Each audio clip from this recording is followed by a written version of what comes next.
Welcome to This Week.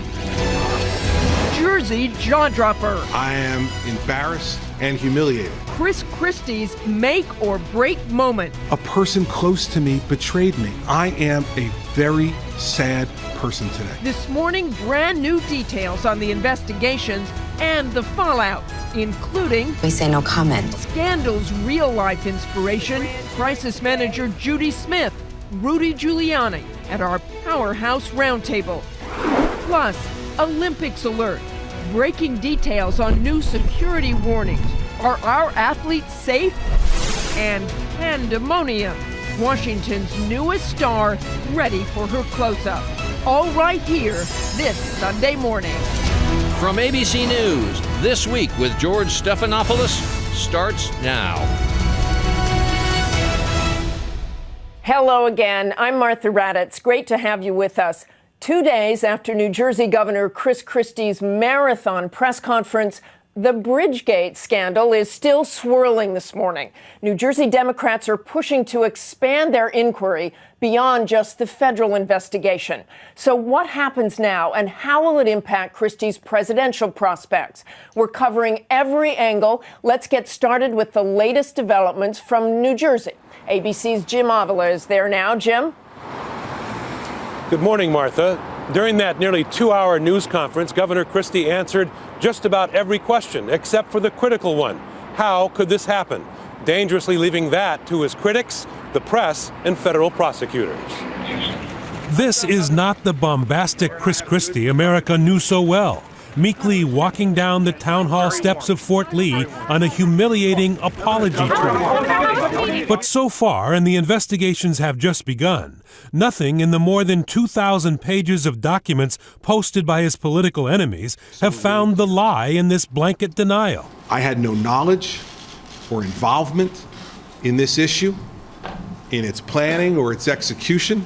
What the documents do show is that his aides and appointees were monitoring the traffic disaster they had created with a smoking gun email, "Time for some traffic problems in Fort Lee." By noon of the first day of Traffic Armageddon, Christie allies had been warned of the increased volume and congestion, and that emergency services had been seriously hampered. People that are supposed to be protecting public actually impaired public safety. The new documents show Fort Lee's pleas were ignored for 4 days, with Christie's press apparatus stonewalling, and only when the New York side of the bridge authority stepped in were lanes finally reopened.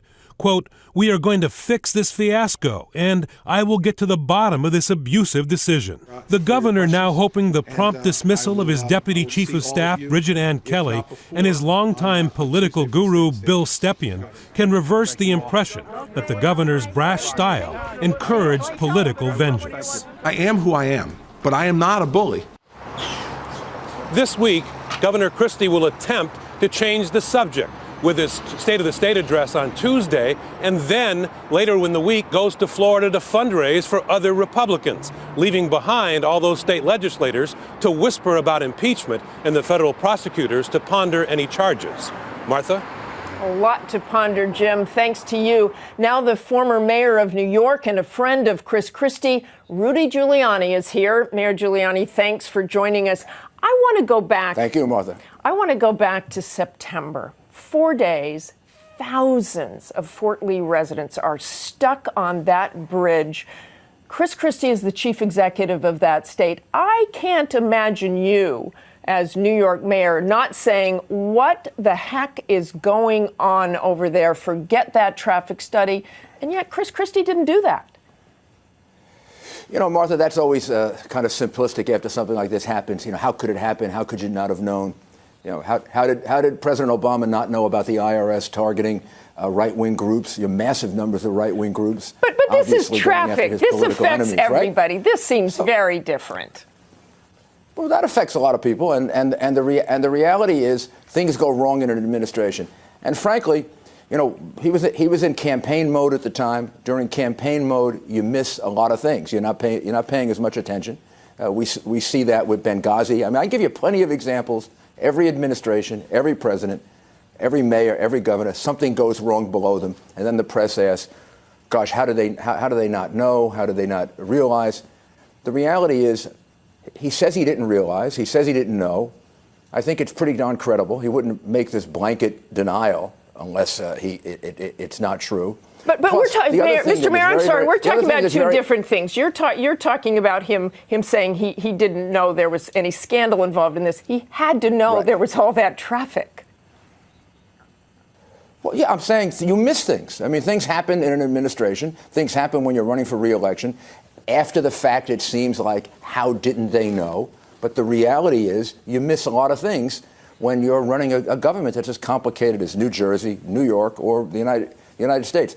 This has happened to many presidents, many governors, many mayors. It's happened to the present president at least 3 or 4 times where he said, I didn't know. And then the press says, gosh, how could he have not have known? Well, let's talk about the culture of that office. Obviously, he's dismissed his aide, Bridget Ann Kelly, Bill Stepien. But what about the culture of that office? What does that say about Chris Christie, that they would think they could do something like that? But this is what happens in political operations. I mean, people get wrong messages. It happens all the time. It happened, again, I go back to the IRS scandal. The people in the IRS thought President Obama wanted him to do this. President Obama didn't want him to do this. But they got the sense, because of that culture, that they were supposed to target right-wing groups. It was totally wrong. I think it was totally wrong for these people to have interpreted Chris Christie this way. But look, he's handled it the best way you can possibly handle it. He's held a press conference. He's flatly denied it. If for some reason it's not true, the man has put his political career completely at risk. If it turns out that there's some evidence that he knew about it, he's taken the complete risk that his political career is over. Don't think he'd do that if there's any suggestion he knew about this. So you think this just goes away for Chris Christie? Have you talked to him? Yes, I think it does just go away. But again, it depends on what happens, what facts come out. The other thing that's very impressive to me was, I think when this first came up, don't think he would have made a joke about it had he had any knowledge of it. Typically, when a politician is obfuscating something like that, they're going to get very careful. Plus, during the press conference, they're going to end up being careful with words like, I couldn't remember, I'm not sure, possibly, maybe. This was very, very definitive. So I'm pretty sure that this is going to go away. Obviously, it's going to take a while. There are going to be more inquiries. But ultimately, his entire governorship will be the thing that gets evaluated. This obviously will never be a plus, but I don't think it's going to be fatal. The end of him. Okay, thank you very much, Mayor Giuliani. Now let's break down all the legal angles, including that federal investigation. Nightline co-anchor Dan Abrams joins us. Dan, the investigations that will ensue, how broad can they be? And can they go after any of Chris Christie's emails? Certainly haven't seen any of Chris Christie's emails in all of this.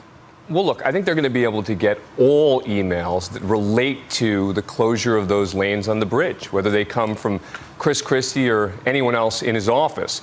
Of course, Chris Christie says there are no emails that are relevant to that, so that's what we're going to have to see.